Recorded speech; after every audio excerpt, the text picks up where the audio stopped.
Art. 207. Salvo disposição legal em contrário, não se aplicam à decadência as normas que impedem, suspendem ou interrompem a prescrição. Art. 208. Aplica-se à decadência o disposto nos arts. 195 e 198, inciso I. Art. 209. É nula a renúncia à decadência fixada em lei. Art. 210. Deve o juiz, de ofício, conhecer da decadência, quando estabelecida por lei. Art. 211. Se a decadência for convencional, a parte a quem aproveita pode alegá-la em qualquer grau de jurisdição, mas o juiz não pode suprir a alegação.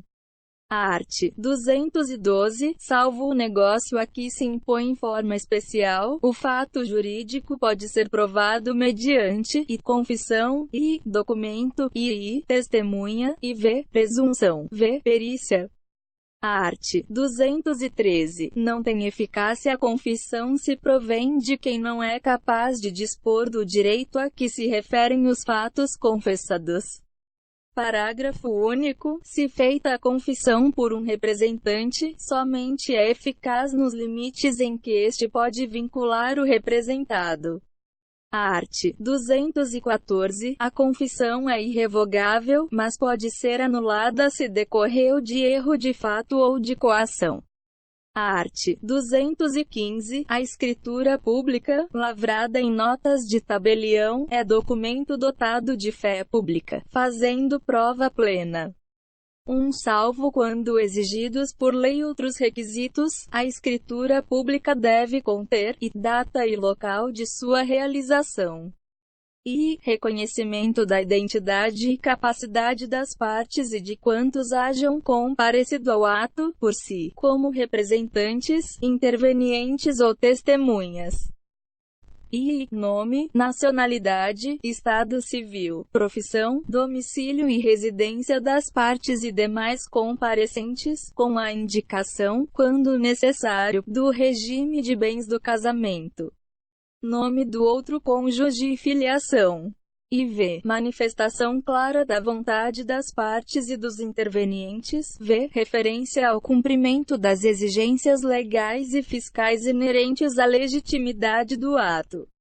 V. Declaração de ter sido lida na presença das partes e demais comparecentes, ou de que todos a leram.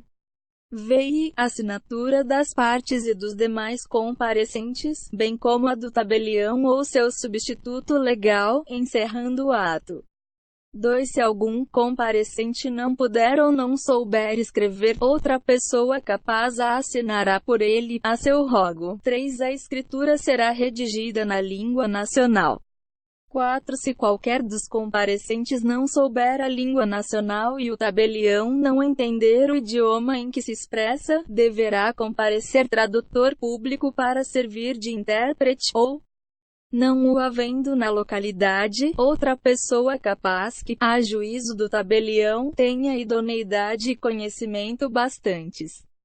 5. Se algum dos comparecentes não for conhecido do tabelião, nem puder identificar-se por documento, deverão participar do ato pelo menos 2 testemunhas que o conheçam e atestem sua identidade.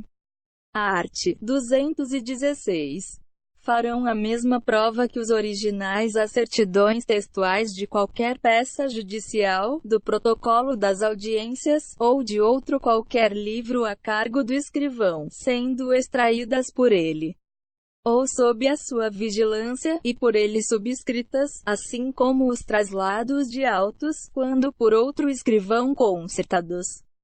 Art. 217. Terão a mesma força probante os traslados e as certidões, extraídos por tabelião ou oficial de registro, de instrumentos ou documentos lançados em suas notas. Art. 218. Os traslados e as certidões considerar-se-ão instrumentos públicos, se os originais se houverem produzido em juízo como prova de algum ato. Art. 219. As declarações constantes de documentos assinados presumem-se verdadeiras em relação aos signatários. Parágrafo único. Não tendo relação direta, porém, com as disposições principais ou com a legitimidade das partes, as declarações enunciativas não eximem os interessados em sua veracidade do ônus de prová-las.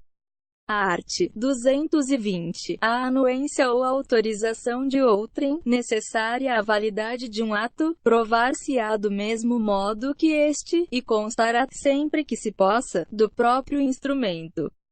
Art. 221. O instrumento particular, feito e assinado, ou somente assinado por quem esteja na livre disposição e administração de seus bens, prova as obrigações convencionais de qualquer valor. Mas os seus efeitos, bem como os da cessão, não se operam, a respeito de terceiros, antes de registrado no registro público. Parágrafo único. A prova do instrumento particular pode suprir-se pelas outras de caráter legal. Art. 222. O telegrama, quando lhe for contestada a autenticidade, faz prova mediante conferência com o original assinado. Art. 223. A cópia fotográfica de documento, conferida por tabelião de notas, valerá como prova de declaração da vontade, mas, impugnada sua autenticidade, deverá ser exibido o original. Parágrafo único. A prova não supre a ausência do título de crédito, ou do original, nos casos em que a lei ou as circunstâncias condicionarem o exercício do direito à sua exibição. Art. 224. Os documentos redigidos em língua estrangeira serão traduzidos para o português para ter efeitos legais no país. Art. 225. As reproduções fotográficas, cinematográficas, os registros fonográficos e, em geral, quaisquer outras reproduções mecânicas ou eletrônicas de fatos ou de coisas fazem prova plena destes, se a parte contra quem forem exibidos não lhes impugnar a exatidão. Art. 226. Os livros e fichas dos empresários e sociedades provam contra as pessoas a que pertencem, e, em seu favor, quando, e escriturados sem vício extrínseco ou intrínseco, forem confirmados por outros subsídios. Parágrafo único. A prova resultante dos livros e fichas não é bastante nos casos em que a lei exige escritura pública, ou escrito particular revestido de requisitos especiais, e pode ser ilídida pela comprovação da falsidade ou inexatidão dos lançamentos. Art. 227. Revogado. Parágrafo único. Qualquer que seja o valor do negócio jurídico, a prova testemunhal é admissível como subsidiária ou complementar da prova por escrito. Art. 228. Não podem ser admitidos como testemunhas, e, os menores de 16 anos, e, revogado, e, revogado. IV. O interessado no litígio, o amigo íntimo ou o inimigo capital das partes. V. Os cônjuges, os ascendentes, os descendentes e os colaterais, até o terceiro grau de alguma das partes, por consanguinidade, ou afinidade. Para a prova de fatos que só elas conheçam, pode o juiz admitir o depoimento das pessoas a que se refere este artigo. 2. A pessoa com deficiência poderá testemunhar em igualdade de condições com as demais pessoas, sendo-lhe assegurados todos os recursos de tecnologia assistiva. Art. 229. Revogado. Art. 230. Revogado. Art. 231. Aquele que se nega a submeter-se a exame médico necessário não poderá aproveitar-se de sua recusa. Art. 232. A recusa à perícia médica ordenada pelo juiz poderá suprir a prova que se pretendia obter com o exame. Art. 233. A obrigação de dar coisa certa abrange os acessórios dela embora não mencionados, salvo se o contrário resultar do título ou das circunstâncias do caso. Art. 234. se, no caso do artigo antecedente, a coisa se perder, sem culpa do devedor, antes da tradição, ou pendente a condição suspensiva, fica resolvida a obrigação para ambas as partes. Se a perda resultar de culpa do devedor, responderá este pelo equivalente e mais perdas e danos. Art. 235. Deteriorada a coisa, não sendo o devedor culpado, poderá o credor resolver a obrigação, ou aceitar a coisa, abatido de seu preço o valor que perdeu. Art. 236. Sendo culpado o devedor, poderá o credor exigir o equivalente, ou aceitar a coisa no estado em que se acha, com direito a reclamar, em um ou em outro caso, indenização das perdas e danos. Art. 237. Até a tradição pertence ao devedor a coisa, com os seus melhoramentos e acrescidos pelos quais poderá exigir aumento no preço. Se o credor não anuir, poderá o devedor resolver a obrigação. Parágrafo único. Os frutos percebidos são do devedor, cabendo ao credor os pendentes. Art. 238. Se a obrigação for de restituir coisa certa, e esta, sem culpa do devedor, se perder antes da tradição, sofrerá o credor a perda, e a obrigação se resolverá, ressalvados os seus direitos até o dia da perda. Art. 239. Se a coisa se perder por culpa do devedor, responderá este pelo equivalente, mais perdas e danos. Art. 240. Se a coisa restituível se deteriorar sem culpa do devedor, recebê-la ao credor, tal qual se ache, sem direito à indenização. Se por culpa do devedor, observar-se-á o disposto no art. 239.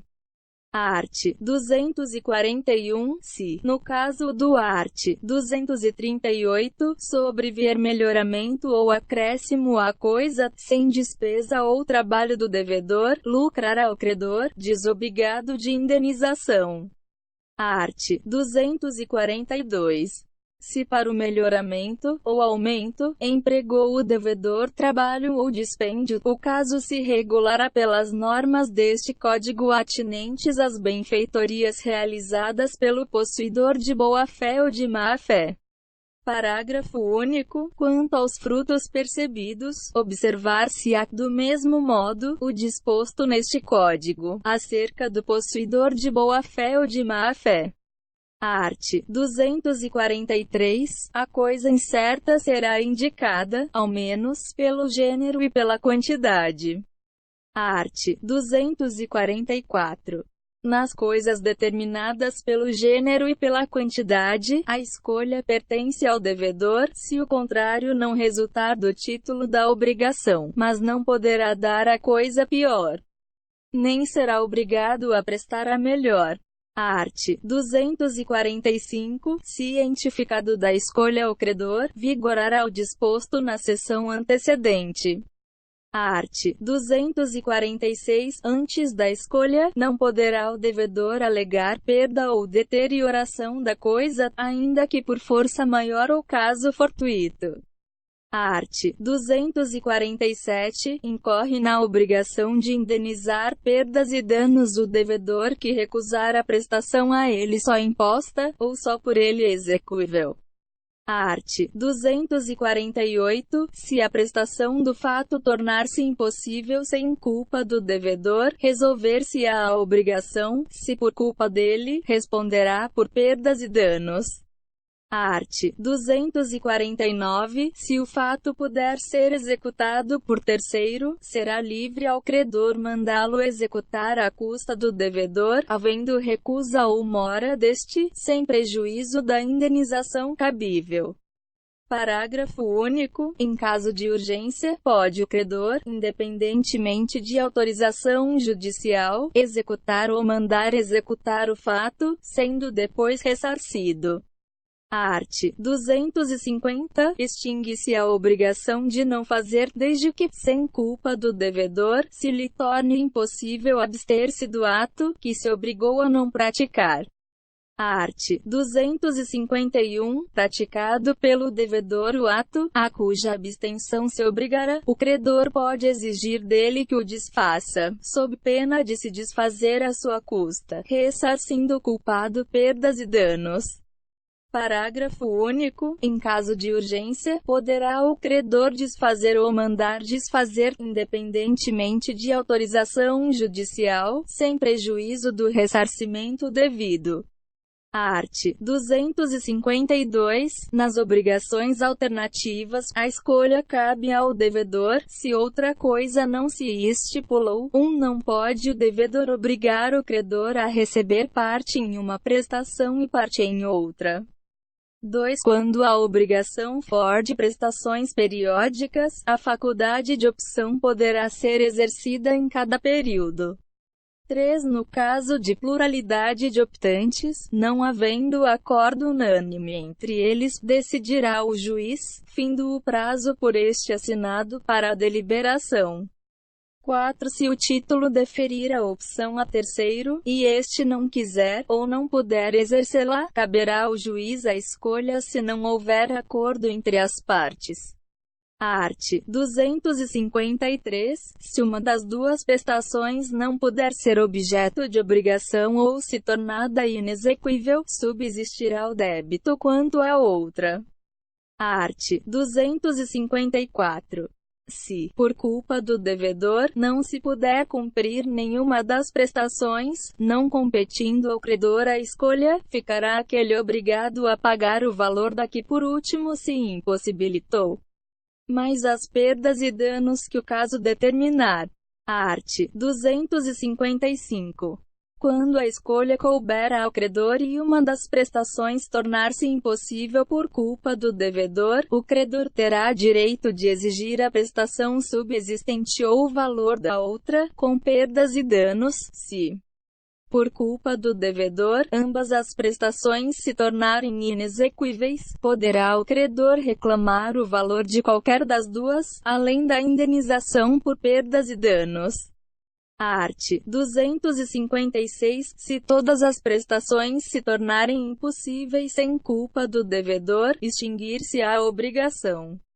Art. 257. Havendo mais de um devedor ou mais de um credor em obrigação divisível, esta presume-se dividida em tantas obrigações, iguais e distintas, quantos os credores ou devedores. Art. 258.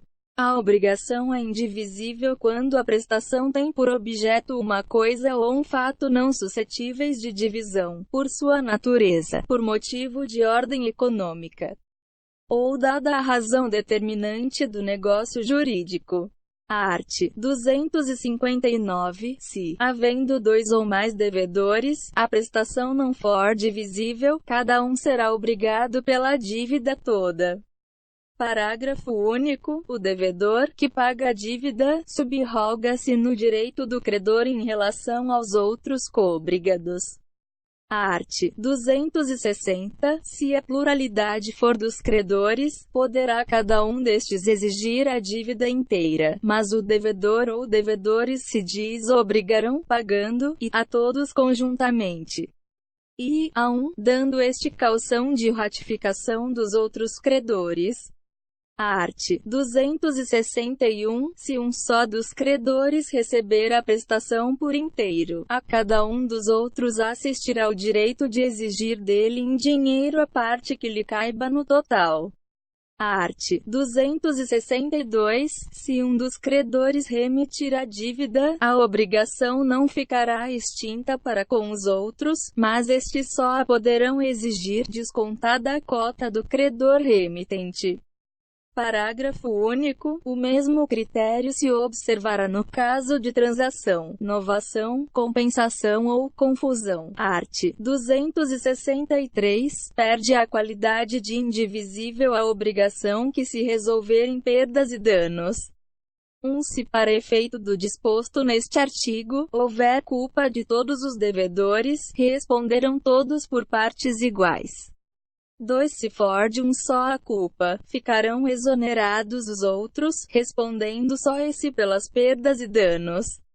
Art. 264. A solidariedade, quando na mesma obrigação concorre mais de um credor, ou mais de um devedor, cada um com direito, ou obrigado, à dívida toda. Art. 265. A solidariedade não se presume, resulta da lei ou da vontade das partes. Art. 266. A obrigação solidária pode ser pura e simples para um dos cocredores ou codevedores, e condicional, ou a prazo, ou pagável em lugar diferente, para o outro. Art. 267. Cada um dos credores solidários tem direito a exigir do devedor o cumprimento da prestação por inteiro. Art. 268. Enquanto alguns dos credores solidários não demandarem o devedor comum, a qualquer daqueles poderá este pagar. Art. 269. O pagamento feito a um dos credores solidários extingue a dívida até o montante do que foi pago. Art. 270. Se um dos credores solidários falecer deixando herdeiros, cada um destes só terá direito a exigir e receber a cota do crédito que corresponder ao seu quinhão hereditário, salvo se a obrigação for indivisível. Art. 271. Convertendo-se a prestação em perdas e danos, subsiste, para todos os efeitos, a solidariedade. Art. 272. O credor que tiver remitido a dívida ou recebido o pagamento responderá aos outros pela parte que lhes caiba. Art. 273. A um dos credores solidários não pode o devedor opor as exceções pessoais oponíveis aos outros. Art. 274. O julgamento contrário a um dos credores solidários não atinge os demais, mas o julgamento favorável aproveita-lhes, sem prejuízo de exceção pessoal que o devedor tenha direito de invocar em relação a qualquer deles. Canal Áudios. Curta, compartilhe.